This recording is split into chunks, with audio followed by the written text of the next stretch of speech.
छत्रपती संभाजीनगरचे माजी खासदार इम्तियाज जलील हे बिहार निवडणुकीच्या प्रचारात व्यस्त होते। आज शहरात आल्यानंतर त्यांनी राज्यासह अनेक महत्त्वाच्या प्रश्नावर पत्रकार परिषदेत माहिती दिली आहे। पाहूया। पवार जिंदाबाद जिंदाबाद जिंदाबाद। घटिया लोगों की घटिया सोच, घटिया समझ है।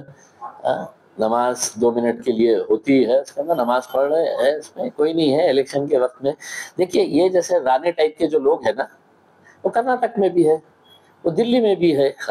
इनकी मानसिकता, ये सब इनके दिमाग का अगर आपने स्कैन करे, अगर इनका सीटी स्कैन अगर निकाले दिमाग का, तो मैं दावे के साथ कह सकता हूं कि उसमें भेजा नहीं मिलेगा, गोबर मिलेगा। आप चेक करवा लीजिएगा। मैं नीतीश राणे को चैलेंज कर रहा हूं, तो एक मर्तबा सीटी स्कैन निकाल के है तो तू वो रिपोर्ट है तो सोशल मीडिया के ऊपर डाल। हम दावे के साथ बोल सकते हैं कि तेरा मेंदू जो होता है ना, भेजा, वो भेजे की जगह गोबर है तुम्हारे दिमाग में भरा हुआ। नहीं, बाप खुद बोल रहा है कि मेरे को तो मालूम ही नहीं, मेरे को अच्छा 300 करोड़ का अच्छा ले लिया उसने जमीन, अच्छा मेरे को तो पता ही नहीं है करके उसमें। मतलब ये सोच लीजिएगा कि उनके लिए ऐसा लग रहा है कि 300 करोड़ जैसे पड़े होंगे ड्रॉर में, निकाला जाके कुछ जमीन खरीद के लेके आ गया। मतलब वो जब स्टेटमेंट पढ़े हमने, जब हमने उनका स्टेटमेंट सुने, तो मैं फौरन मेरा हाथ जो है ना वो कान के पास लगा कि बोला कि कान में बीड़ी तो अटकी भी नहीं है हमारी, कि हमारे को कुछ असर ही नहीं है हमारा। भाई आप समझ क्या रहे हैं जनता को?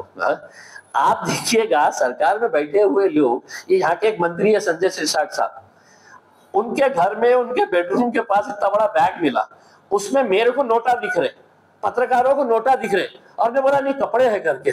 तो मैं बोला या अल्लाह, ऐसे कपड़े हमको कब मिलने वाले हैं करके, ये कपड़े हम भी पहनना चाहेंगे करके उसमें। तो अब उन्होंने ऐसा समझ लिया है।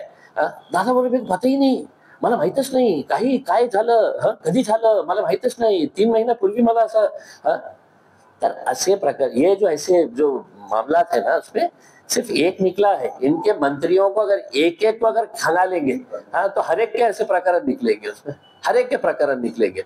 अब तो मैं ये कहूंगा कि महाराष्ट्र के जितने अधिकारी है, तहसीलदार हो, तलाठी हो, जितने भी जो जमीनों के मामला के अंदर, इन्होंने स्ट्राइक कर देना कि बोलना पैसा इनने खा रहा और सस्पेंड हमको किया जा रहा है करके। भाई कोई अपनी मर्जी से करेगा? तो अधिकारियों को भी ये समझना चाहिए कि बेटा जब बात आएगी ना, तो तुम्हारी नौकरी जाएगी। नेता तो हाथ ऊपर कर डालेगा, बाप बोलेगा मेरे को मालूम ही नहीं है क्या है करके, और बेटा इतना बोला कि उसे मालूम ही नहीं था कि वो सरकारी जमीन है करके।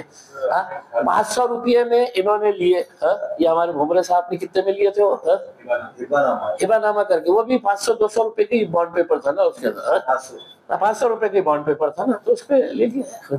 नहीं, मेरी नाराजगी है इस बात को लेकर कि जो शख्स दुनिया में इतना मशहूर है, इंटरनेशनल लेवल के ऊपर, वो अगर कोई अवार्ड का हकदार है, तो मेरे हिसाब से कोई इंटरनेशनल जो अवार्ड रहेगा, जो दुनिया के अंदर, जैसा मैक्सिस अवार्ड होता है, नोबल पीस प्राइज होता है, इनका पीस से कोई लेना देना नहीं है, नोबल पी प्राइज हो सकता है उसमें।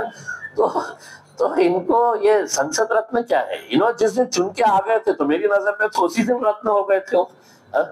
और उनके साथ साथ उनको जिन लोगों ने वोट किए हुए हैं, उनको भी अवार्ड मिलना चाहिए उसके अंदर। मेरी ये मांग है सरकार से। नहीं, देखिए ये लोग अपने तौर के ऊपर, उनकी दीवानगी, उनकी मोहब्बत है उसमें, ऐसा कोई ये नहीं है कि राज्यसभा की कोई सीट मिलेगी। और हमारे लिए अब ये मायने नहीं रखता है साहब कि आप लोकसभा में जाइए, राज्यसभा में जाइए, मंत्री बन जाइएगा करके, ये कोई मायने नहीं रखता है। हमने जाके मेहनत किए है, कोशिश किए है, और अब ये उम्मीद कर रहे हैं कि बिहार की और खासतौर से सीमांचल की आवाम जो है, वो मजलिस के साथ पूरी ताकत के साथ खड़े रहेगी।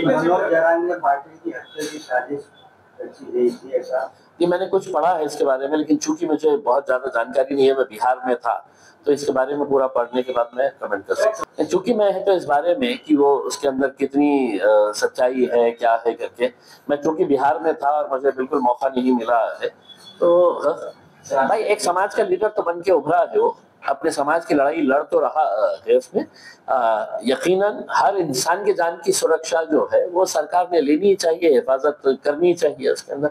अगर जरांगे पाटिल साहब को ऐसा लगता है कि भाई इनको सुरक्षा मिलनी चाहिए तो मिलनी चाहिए। हमारे शहर में तो ब्लैक करने वालों को भी है तो सुरक्षा दे देती है पुलिस, 2 नंबर के धंधे करने वालों को भी सुरक्षा दे देती है पुलिस उसमें, है?